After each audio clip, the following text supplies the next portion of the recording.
সাকিব আল হাসানকে যদি আমি আজকে মাদারচোদ আখ্যা দেই কিংবা বাইনচোদ বলি, সেটাও আমার ভুল হবে না।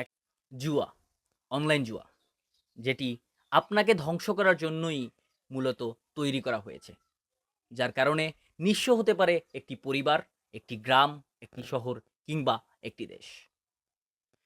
আজকে ফুটবলের সেটআপ নিয়ে বাংলাদেশের ক্রিকেটের জার্সি গায়ে বসে কথা বলতে চাচ্ছি একজন বিখ্যাত আইকনিক মানুষকে নিয়ে, যার নাম সাকিব আল হাসান, যিনি বাংলাদেশের সবথেকে বড় সুপারস্টার, সবথেকে বড় মেগাস্টার। তিনি মূলত বাংলাদেশের জার্সি গায়ে ক্রিকেট খেলে সুপারস্টার বা মেগাস্টার হয়েছেন।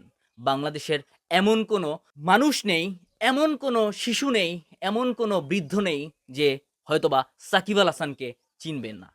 সাকিব আল হাসান এমনই একজন মানুষ, তার এমনই ফেম, তাকে না চেনার মতো কোনো কারণ নেই। সাকিব আল হাসান তিনি সবসময় আলোচনায় কিংবা সমালোচনায় তিনি থাকতে পছন্দ করেন। তিনি সাধারণত কন্ট্রোভার্সিতে খুব বেশি জড়িয়ে থাকেন। ক্রিকেট খেলে তিনি বাংলাদেশকে নিয়ে গেছেন অনন্য উচ্চতায়। তিনি নাম উজ্জ্বল করেছেন তার নিজের, তার দেশের। বিশ্ব দরবারে বাংলাদেশকে আজকে অনেকেই চেনেন শুধুমাত্র সাকিব আল হাসানের কারণে। সাকিব আল হাসান বাংলাদেশের প্রত্যেকটা ক্রিকেট ফ্যানের কাছে একজন সুপারস্টার। সেই সাকিব আল হাসান যখন আপনাকে ধ্বংসের পথে নিয়ে যেতে চাইবে, তখন কি সেই সাকিব আল হাসানকে আপনারা সেই আগের মতোই সুপারস্টার ভাববেন? অন্তত আমি ভাবতে পারতেছি না। কেননা সাকিব আল হাসান গতকাল ঠিক ইফতারের পরপর তার নিজের অফিসিয়াল ভেরিফাইড ফেসবুক পেজ থেকে একটি ভিডিও আপলোড করেছেন, যেখানে তিনি একটি জুয়ার অ্যাপের প্রমোশন করেছেন, যেটি মূলত একটি অনলাইন জুয়া। সেই অনলাইন জুয়ার প্রমোশন তিনি করেছেন। এর আগেও সাকিব আল হাসান একটি জুয়ার অ্যাপের সাথে তিনি কানেক্টেড হয়েছিলেন। সেখানে তিনি একটা স্টিল পিকচার দিয়েছিলেন শুধুমাত্র। সেখান থেকে তিনি অবশ্য আবার পরে ফিরে এসেছেন। বিভিন্ন কারণে তিনি বুঝতে পারেননি বা এই ধরনের কোনো রিজন দেখিয়ে তিনি আসলে ভুল বুঝতে পেরেছেন। এটা বলার কারণে বাংলাদেশের ফ্যানরা তাকে বাংলাদেশের ফ্যানরা সেটা ভুলে গিয়েছিল। কিন্তু সাকিব আল হাসান গতকালকে ইফতারের পর আপনি যখন তারাবি নামাজের জন্য প্রস্তুতি নিচ্ছেন, ঠিক ওই মুহূর্তে সাকিব আল হাসান তিনি জুয়ার অ্যাপের প্রমোশন করলো, যেটি অনলাইন জুয়া, যার কারণে নিঃস্ব হয়ে যাচ্ছে হাজার হাজার পরিবার। এত বড় একটি মারাত্মক কাজ সাকিব আল হাসান তিনি নিজে করতে পারেন, বাংলাদেশের সব থেকে বড় সুপারস্টার, যার কাছ থেকে এই ধরনের কোনো কিছু আমাদের আসলে এক্সপেক্টেড না। অতএব সাকিব আল হাসানকে যদি আমি আজকে মাদারচোদ আখ্যা দেই কিংবা বাইনচোদ বলি, সেটাও আমার ভুল হবে না। কেননা সাকিব আল হাসান তিনি কয়েক শত পরিবারকে নষ্ট করার জন্য, কয়েক শত পরিবার ধ্বংস করে দেওয়ার জন্য তিনি নিজে উঠে পড়ে লেগেছেন। কেন আমি আজকে কথা বলছি?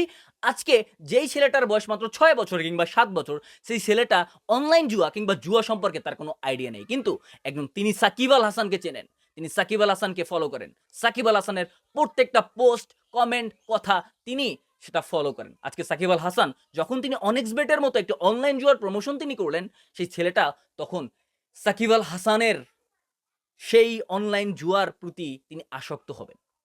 সাকিব আল হাসানের কাছ থেকে এটা কোনোভাবেই এক্সপেক্টেড না। একজন বাংলাদেশি ক্রিকেট ফ্যান এবং একজন বাংলাদেশি মানুষ হিসেবে আমি অনলাইন জুয়াকে কখনোই এটাকে সাপোর্ট করতে পারি না, আমার অন্তত নৈতিক দিক থেকে।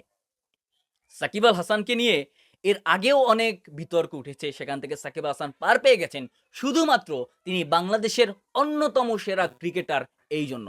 আজকেও এখনো যারা সাকিব আল হাসানকে সাপোর্ট করেন শুধুমাত্র তার খেলা দেখেন, এবং সাকিব আল হাসানের এই জুয়ার কার্যক্রমের মাধ্যমে বাংলাদেশে বর্তমানে দুর্গন্ধ ছড়িয়ে যাচ্ছে। এরকম এই দুর্গন্ধ যদি আপনারা দূর করতে চান, তাহলে অবশ্যই ব্যবহার করতে পারেন এক্সোটিক থেকে এই আতর পারফিউম, যেটার সুগন্ধি কিন্তু সাকিব আল হাসানের ফ্যানদের কাছেও নিশ্চয়ই ভালো লাগবে। এরকম 10টি ভেরিয়েন্টের আতর পারফিউম পাওয়া যায় এক্সোটিক থেকে। আপনারা নিশ্চয়ই ঘুরে আসবেন এই পেজ থেকে, আমি ডেসক্রিপশন বক্সে পেজের লিঙ্ক দিয়ে থাকি। একটি অনলাইন জুয়া যেটি আপনার দেশকে ঠেলে দিতে পারে ধ্বংসের পথে, নিঃস্ব করে দিতে পারে একটি পরিবার, সেরকম একটি কাজ যখন আপনার, আমার সুপারস্টার, আমার মেগাস্টার, আমার যখন আইকনিক সেই সাকিব আল হাসান তিনি যখন করেন, তখন সেটা কখনোই কোনো ভালো কিছু বাংলাদেশের জন্য অন্তত বয়ে আনতে পারে না। সাকিব আল হাসান তিনি বাংলাদেশের মানুষ হয়ে বাংলাদেশের মানুষকে জুয়া খেলার প্রতি আগ্রহ তিনি কিভাবে দেখাতে পারেন?